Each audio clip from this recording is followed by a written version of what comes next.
Hello everyone, नमस्कार, जय हिंद। मैं मनीष, आप सब देख रहे हैं विंसम क्लासेस। आज का वीडियो आपके लिए एक इम्पॉर्टेंट वीडियो होगा जो सुपर टेट प्राइमरी होता है। ठीक है भैया, आप सबने सुपर टेट जूनियर की एग्ज़ाम देके खाली हुए होंगे।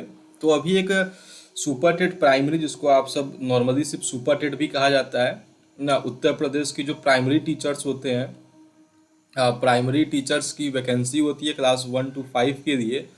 उसमें क्या सिलेबस उसका क्या होता है, उसकी एलिजिबिलिटी क्या होती है, क्या आपने किया हुआ, क्या आप योग्य हो, सी टेट चाहिए, यूपी टेट चाहिए, क्या चाहिए, पूरी जानकारी आपको आज के इस वीडियो में आपको देखने को मिल जाएगी।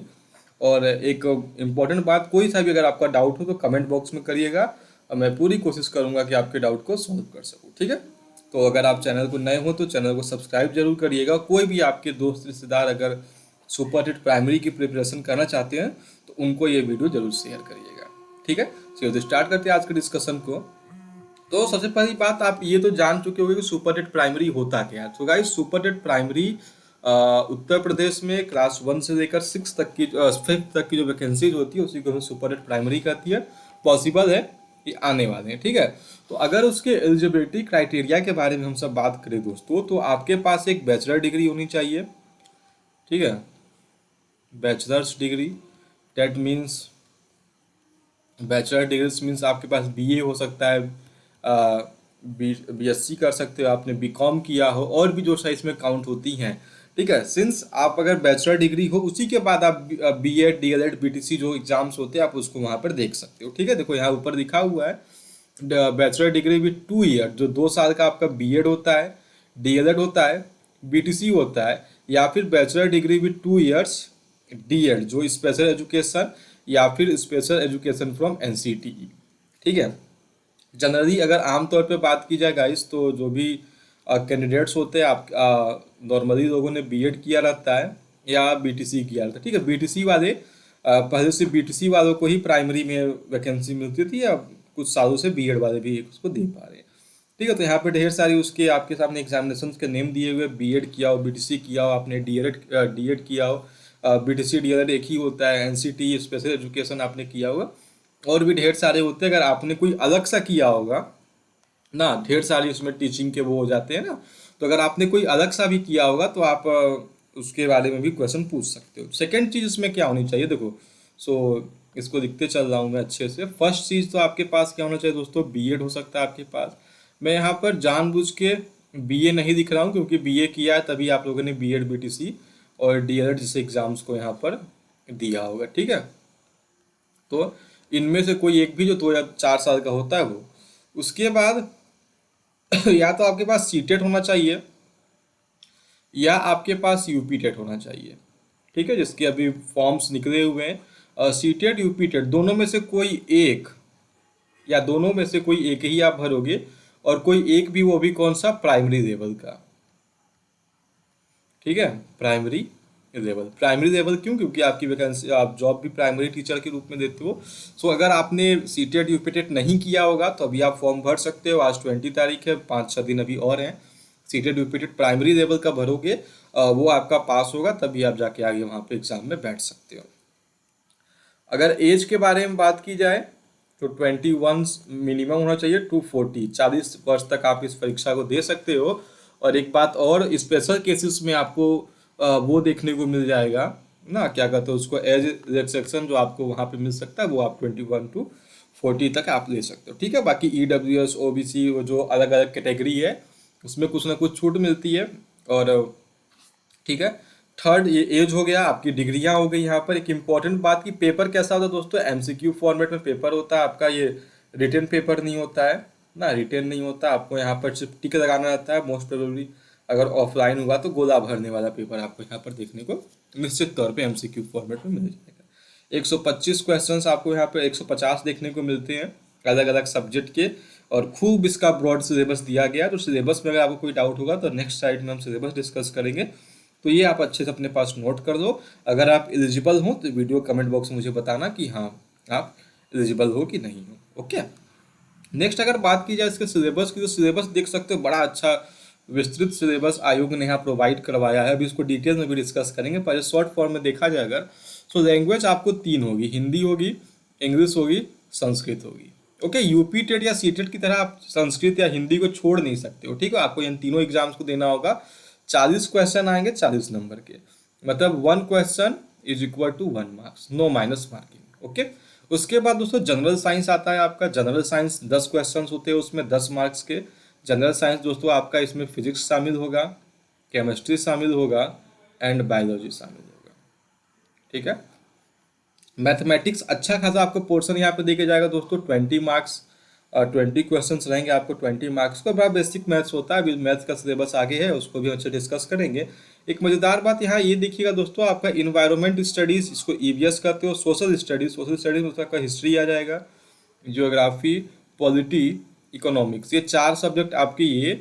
इन्वायरमेंट ये 5 ईवीएस जिसको आप सब कहते हो, ये सिर्फ 10 मार्क्स के आपके हैं। कितने मार्क्स के दोस्तों? 10 मार्क्स के। तो बहुत ज़्यादा समय आप अगर इन सब्जेक्ट्स पे देते होगे तो फिर अपना देख लीजिए जैसा आपको सही लगे। यहाँ पर एक देखिए दिया गया आपकी सिलेबस में, मैंने इसको अलग रंग से लिखा है, जीके, जनरल नॉलेज।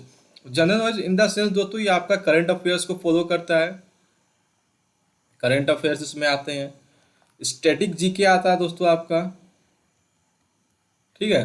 तो इसको आप सब ध्यान दे सकते हैं। ये आपका कितने मार्क्स का आता है दोस्तों? 30 मार्क्स का आता है, और आपको 30 क्वेश्चंस देकर 30 क्वेश्चंस आते हैं, 30 मार्क्स आपको यहाँ पर ये देके जाते हैं। सो अगर कुल मिलाकर अगर इस फॉर्मेट को देखा जाए तो जो ईवीएस हो गया, एसएसटी हो गया, सोशल स्टडीज और जीके मिलाकर 40 मार्क्स के आते हैं। करंट अफेयर्स स्टैटिक का इसमें बहुत बड़ा योगदान होता है।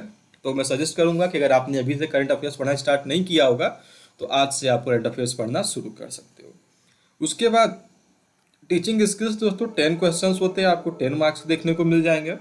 चाइल्ड साइकोलॉजी, ठीक है, ये आपके 10 मार्क्स के 10 क्वेश्चंस होंगे, आपको 10 मार्क्स देखने को मिल जाएंगे। रीजनिंग देखो यहाँ पर सिर्फ 5 नंबर का रीजनिंग आता है, 5 प्रश्न होंगे इसके। सिलेबस इसका ही बहुत ज़्यादा ब्रॉड दिया गया है। आईटी इंफॉर्मेशन टेक्नोलॉजी जो दिया गया है वो भी काफ़ी हद तक आपको टीचिंग स्टाइल में दिया गया है। वो एसएससी और बैंक वाला आईटी यहाँ पर नहीं है। 5 क्वेश्चंस आएंगे इसके 5 मार्क्स के।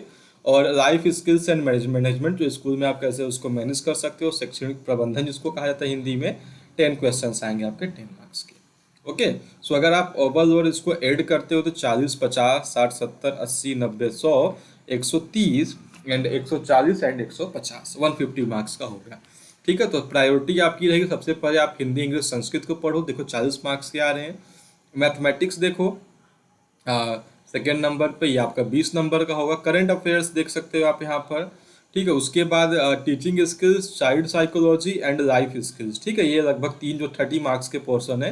आमतौर पर चाइल्ड डेवलपमेंट एंड पेडागोजी करके ऐसे आपको दिख जाता होगा कहीं कहीं लिखा हुआ, बट ये अलग नहीं है, 30 मार्क्स के अलग आते हैं, ठीक है। उसके बाद सोशल स्टडीज हो गया, जनरल साइंस हो गया, आईटी हो गया, रीजनिंग हो गया। कुल मिला के बड़ा ही संतुलित पेपर है। सिलेबस बहुत ज़्यादा आपका यहाँ पर वास्ट आपको देखने को मिलेगा, ठीक है। तो अब अगर डिटेल में डिस्कशन करना हो तो सबसे पहले मेरे पास सिलेबस आया हुआ है दोस्तों for life skill and management. Life skill और मैनेजमेंट का अगर देखा जाए सिर्फ 5 पॉइंट आपको यहाँ पर दिए गए हैं।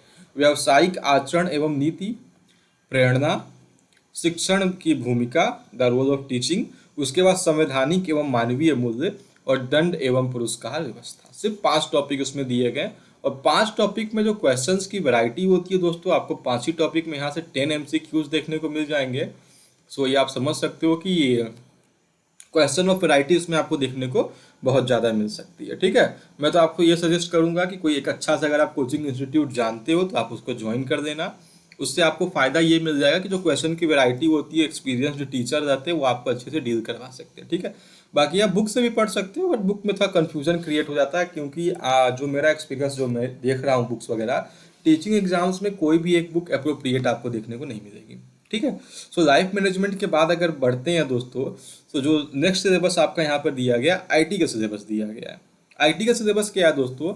देखो इसमें टीचिंग स्किल्स आपके सामने आ जाएंगे, ठीक है। सॉरी, टीचिंग स्किल का ये, ठीक है। कक्षा ये आपका क्या दिया गया? Information in the field of classroom teaching and school management, ठीक है। टेक्निकल कंप्यूटर, तकनीकी कंप्यूटर, इंटरनेट एंड स्मार्टफोन, ठीक है। आईईआर जो आपका आया हुआ है, including the UP primary teacher syllabus, ये क्या आ चुका है यहाँ पर, ठीक है। शिक्षण में उपयोगी ऐप, जो कि ऐप्स जो है शिक्षा में आपके उपयोगी हो सकते हैं, क्योंकि 5 नंबर है तो आप समझ सकते हो। डिजिटल चीज़ें आएंगी। उसके बाद शिक्षण सामग्री के उपयोग की जानकारी, जो टीएलएम आप कहते हो ना, टीचिंग लर्निंग मेथड्स, बीएड या बीटीसी में आपने उसको ध्यान दिया होगा। अगर चाइल्ड साइकोलॉजी की बात की जाए, जिसको हम तो चाइल्ड डेवलपमेंट कहते हैं, उसमें भी देखो सिर्फ 6 ही टॉपिक आपको दिए गए हैं। नंबर ऑफ क्वेश्चन की वैरायटी बहुत ज़्यादा होगी, ठीक है।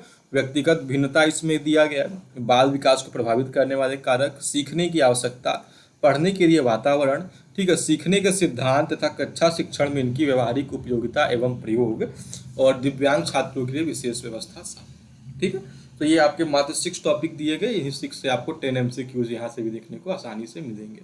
और बड़ा अच्छा सिलेबस दोस्तों आपका है। मैं आपको हमेशा ये खासकर इसमें सजेस्ट करता हूँ, किसी अच्छे इंस्टीट्यूट को जरूर ज्वाइन करिएगा। आगे अगर बात की जाए लैंग्वेज, जो हमारा भाषा है, ठीक है, उसको सिलेबस बहुत ज़्यादा उसमें ब्रॉड नहीं दिया गया। आपको कुल मिलाकर ये बताया गया यहाँ की हिंदी आएगी, इंग्लिश आएगी और संस्कृत आएगी।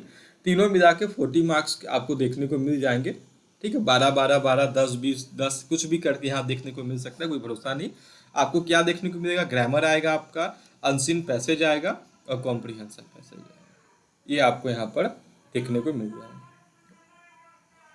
बहुत ब्रॉड सिलेबस नहीं है, आप इसको जो है अपने हिसाब से जो भी Hindi grammar, English grammar, Sanskrit grammar होगा, आप उसको वहाँ से पढ़ सकते हैं। अब देखो यहाँ पे जो विज्ञान का सिलेबस दिया गया है, काफ़ी ज़्यादा यहाँ विज्ञान को भी इंक्लूड नहीं किया गया। देखो दैनिक जीवन में विज्ञान, गति और बल, ऊर्जा, प्रकाश, ध्वनि, ये आपके 5 टॉपिक दिए गए दोस्तों फिजिक्स से, ठीक है। जीवों की दुनिया, मानव शरीर, स्वास्थ्य, स्वच्छता एवं पोषण, पर्यावरण एवं प्राकृतिक संसाधन, ये आपके टॉपिक करीब बायो से आ चुके हैं। और स्टेजेस ऑफ मैटर, पदार्थ की अवस्थाएं, और आई थिंक यहाँ कुछ छूट गया है, ठीक है। तो हाँ, इस बार हिस्से में कुछ छूटा हुआ है, वो आप देख लेना यहाँ पर, ठीक है। इसको एक बार चेक करते हैं कहीं कुछ छूटा तो नहीं है इसमें। आई थिंक कुछ छूटा होगा, चलिए अच्छा, इसको फिर बाद में हम डिस्कस करते हैं, कुछ छूटा होगा तो। इतने सिलेबस का ब्रॉड सिलेबस नहीं है। साइंस का भी 4-5 टॉपिक जो है ईच सेक्शन से आपको उठाए गए। मैथ्स का अगर टॉपिक आप देखोगे तो मैथ थोड़ा अच्छा खासा इसमें बड़ा दिया गया आपका। भाई 20 मार्क्स का मैथ्स आपके सामने आएगा भी, खूब अच्छे उसको प्रिपेयर करना। अंकीय क्षमता, गणितीय क्रियाएं, स्थानीय मान, भिन्न, ब्याज, लाभ हानि, प्रतिशत, गुणनखंड, एकीक नियम, बीजगणित, क्षेत्रफल, औसत, आयतन, अनुपात, सर्वसमीकाएं, सामान्य ज्यामिति और सामान्य सांख्यिकी, मतलब एक अच्छा सिलेबस आपके सामने यहाँ पर ब्रॉड रूप में दिया गया है। एक चीज़ मैं आपको बता दूं यहाँ पर, स्टडी 2 टाइप की आप कर सकते हो। एक तो मैथ पूरा कंप्लीट मैथ्स पढ़ लेते हो, उसका यहाँ पे कोई फायदा नहीं है, जो सिर्फ आपके सिलेक्टेड टॉपिक्स दिए गए उतना ही पढ़ो, डीप में पढ़ो, ठीक है। तो ये आपका मैथ्स का सिलेबस हो गया। अब आगे अगर आप यहाँ पे देखोगे तो जो मैंने आपसे बताया था ईवीएस, और जो आपका ईवीएस एंड उसका सिलेबस था, उसको अगर यहाँ पे देखो आप, ईवीएस वगैरह का सिलेबस, ईवीएस प्लस एसएसटी, तो इसमें बहुत खुश नहीं है। पृथ्वी की संरचना है, नदियां हैं, पर्वत, महाद्वीप है, महासागर है, प्राकृतिक संपदा, अक्षांश एवं देशांतर, सौर मंडल और भारतीय भूगोल, मतलब वर्ल्ड जियोग्राफी है, वर्ल्ड प्लस इंडियन जियोग्राफी, मतलब एक ब्रॉड सिलेबस आपको यहाँ पर जियोग्राफी का भी देखने को मिल रहा है, ठीक है। उसके बाद भारतीय स्वतंत्रता संग्राम और भारतीय समाज सुधारक, दैट मीन्स मॉडर्न हिस्ट्री आपसे यहाँ पर पूछेगा। आपको एंशियंट नहीं पढ़ के जाना है, ना ही आपको मेडिवल हिस्ट्री पढ़ के जाना है, आपको मॉडर्न इंडिया की हिस्ट्री पढ़ के जाना होगा, ठीक है। उसके बाद भारतीय संविधान, हमारी शासन व्यवस्था, यातायात एवं सड़क सुरक्षा, आप इसको भी इसी में इंक्लूड कर सकते हो पॉलिटी के सेक्शन में। अब हमारा संविधान मतलब पूरा आपको कॉन्स्टिट्यूशन पढ़ के जाना होगा, गवर्नेंस सिस्टम क्या हुई कैसे, वो आपको पढ़ना है यहाँ पर, ठीक है। उसके बाद इकोनॉमिक्स का देखो, भारतीय अर्थव्यवस्था एवं चुनौतियाँ का सिलेबस यहाँ पे दिया गया। उसके बाद हमारी सांस्कृतिक विरासत, पर्यावरण संरक्षण और प्राकृतिक आपदा प्रबंधन, ये इतने टॉपिक्स मिला के आपको क्वेश्चन आएंगे कितने दोस्तों, 10 मार्क्स के। सो समझ जाओ सिलेबस अच्छे से, उसी पॉइंट ऑफ व्यू से, उसी जितना नंबर वो आपको प्रोवाइड करवा है बस उतना ही आपको पढ़ना होगा, ठीक है। टीचिंग स्किल्स के बारे में बात करोगे तो टीचिंग स्किल्स में है शिक्षण की विधियाँ और कौशल, शिक्षण अधिगम के सिद्धांत, वर्तमान भारतीय समाज एवं प्रारंभिक शिक्षा, समावेशी शिक्षा, प्रारंभिक शिक्षा के नवीन प्रयास, ठीक है, शैक्षिक मूल्यांकन एवं मापन, आरंभिक पठन कौशल, उसके बाद शैक्षिक प्रबंधन एवं प्रशासन। तो ये कुछ टॉपिक आपके यहाँ पर टीचिंग स्किल्स के दिए गए। मुझे जहाँ तक याद आता है दोस्तों, जो बीएड का 3rd एंड 4th सेमेस्टर था, 3rd 4th का 1st 2nd 3rd 4th, ये जो 5-6 टॉपिक यहाँ पे दिए गए। हर सेमेस्टर के 1-2 टॉपिक जो उसमें समावेशी शिक्षा, तो आपको याद होगा एक अलग सी किताब ही उसकी थी, आई थिंक फर्स्ट या सेकंड सेमेस्टर में। तो ये आपका यहाँ पर हो जाएगा। बुक्स आपके जो जो आपने ट्रेनिंग की है, बीएड किया, बीटीसी किया, उससे अच्छी बुक आपको मार्केट में कोई नहीं मिलने वाली, डीप में आप वहाँ पे स्टडी कर सकते हो।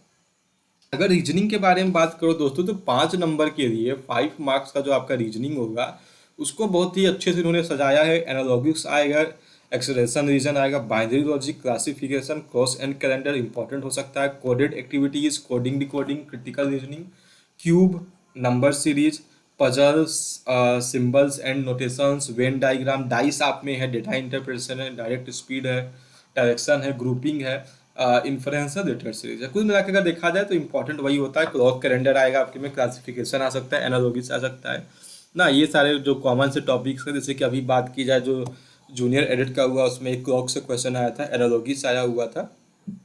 ऐसे क्वेश्चन आपको यहाँ पे देखने को मिल सकते हैं। सीरीज के क्वेश्चन आपके सामने आ जाते हैं, अच्छे क्वेश्चंस, ठीक है। सो ये देखो कुछ सिलेबस था ना, तो ये ज़्यादा नहीं, थोड़ा बहुत सिलेबस के बारे में कुछ डिस्कशन था, ये आपके सामने इम्पोर्टेंट है। और मैं आपको एक बार सजेस्ट करता हूँ एक इंस्टीट्यूट जहाँ पे आप ट्रस्ट करो। मैं किसी कोचिंग का नाम नहीं सजेस्ट कर रहा हूँ आपको, ना कोई बुक सजेस्ट करता हूँ, वो आपका है। अगर आपको कोई डाउट हो तो कमेंट कर सकते हैं वीडियो में, ठीक है, मैं आपको जवाब देने की पूरी कोशिश करूँगा, ठीक है। चलिए, सो ये छोटी सी वीडियो थी आपको पूरा इन्फॉर्मेशन यहाँ प्रोवाइड करवाने के लिए। सो वीडियो पसंद आया हो तो फिर से एक बार लाइक करिएगा, शेयर जरूर करिएगा अपने दोस्तों के साथ। थैंक यू एवरीवन, जय हिंद, जय भारत।